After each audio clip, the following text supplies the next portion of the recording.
আপনি কি কখনো মাঝরাতে হঠাৎ জেগে উঠে ভেবেছেন, আমি কি করছি? জীবনটা যেদিকে যাওয়ার কথা ছিল সেদিকে কি যাচ্ছে?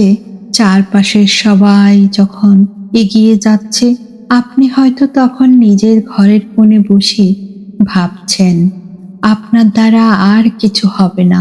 আপনি হয়তো হেরে গেছেন।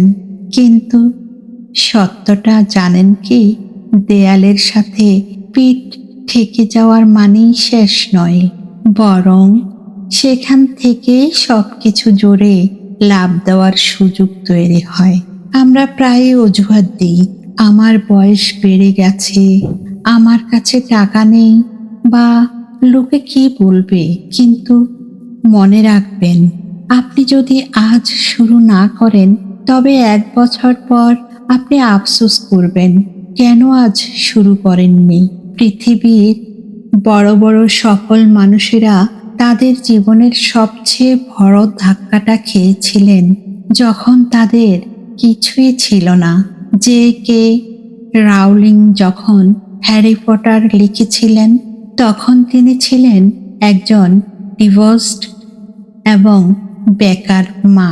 আপনার অতীত কেমন ছিল সেটা বড় কথা নয়, বড় কথা হলো আপনি আপনার বর্তমানকে কিভাবে ব্যবহার করছেন। আপনি আজ যেখানে দাঁড়িয়ে আছেন সেখান থেকে নতুন করে একটা গল্প লেখা সম্ভব। আপনার গল্পের লেখক আপনি নিজেই, অন্য কেউ নয়। তাহলে বন্ধু, আজ থেকে কি করা উচিত? প্রথমত নিজের উপর বিশ্বাস রাখুন। যদি আপনি নিজেকে বিশ্বাস না করেন, তবে দুনিয়ার কেউ আপনাকে বিশ্বাস করবে না। দ্বিতীয়ত, ছোট ছোট পা ফেলুন।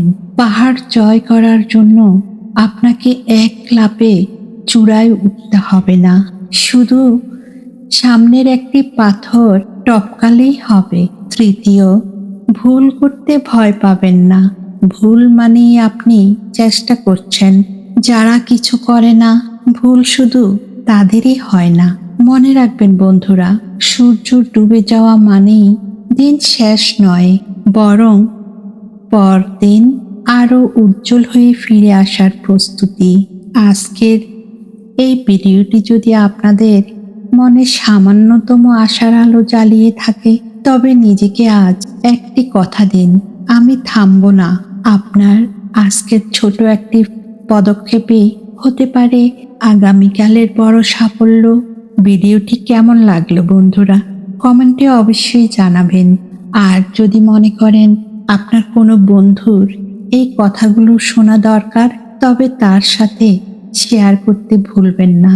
নতুন এই পথ চলায় আপনার পাশে আছি আমি। দেখা হবে পরের ভিডিওতে।